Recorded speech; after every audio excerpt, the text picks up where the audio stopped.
people say that I'm brainwashing you, they are exactly right. Turn the TV on. I want to brainwash you too. Now, why do I teach the kingdom, and why am I going through this so meticulously?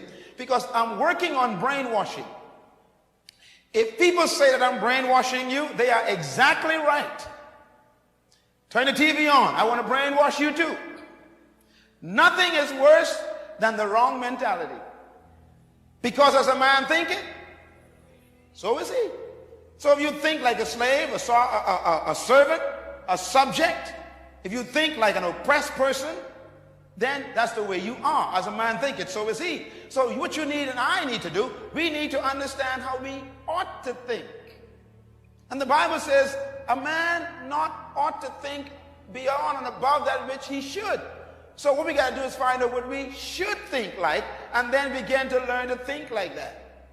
In my book on the burden of freedom, which I hope you will all read, and this book to me is required reading for every member. By the way, this book just sold out. Publisher called me, said they're in second printing.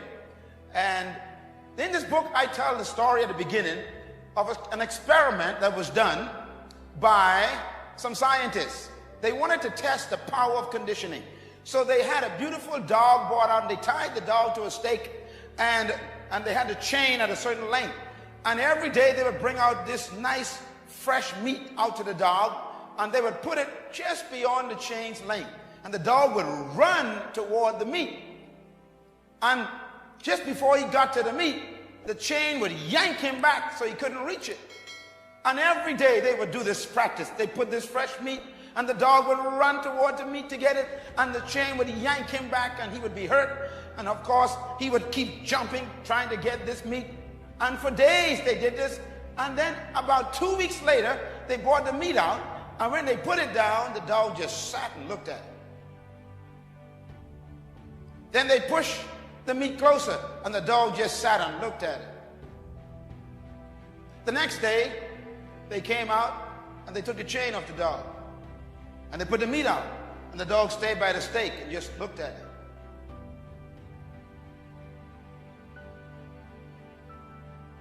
They pushed the meat closer, and the dog backed away.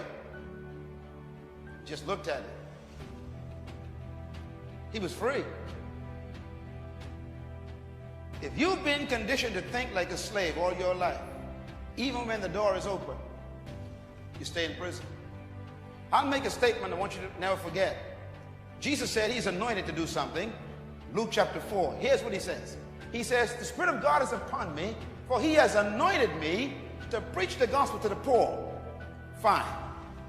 Then he says, to bind up the brokenhearted. No problem. Then he says, to give sight to the blind. No problem. But then he makes a statement that is very shocking. He says, and to preach,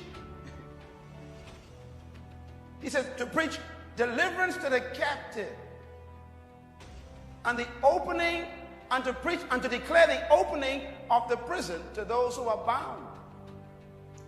The way it's written in the original Greek language is the concept is he declares that the door is open to those who are in prison. Get the concept? In other words, Christ doesn't come to open the door.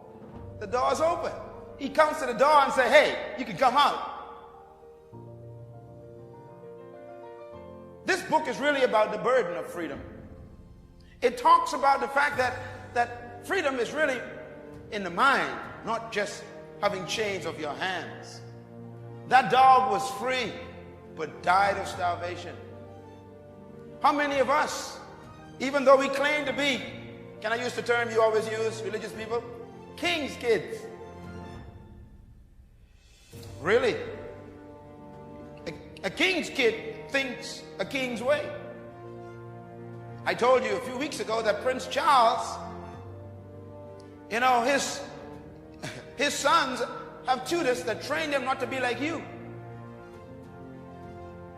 Did you know that? Prince William is trained not to be like you, not to look like you, not to talk like you, not to walk like you, not to eat like you, not to sit like you, not to dress like you. He is trained not to even think like you.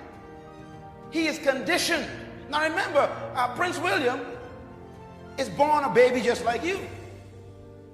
But by the time he is 5 years old, he don't think like you.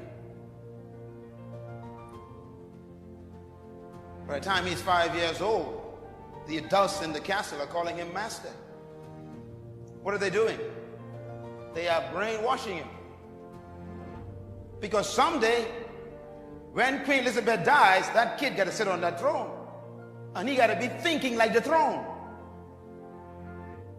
And that's what God is having problems with in the church. God says he gave us dominion and for us to develop the spirit of dominion.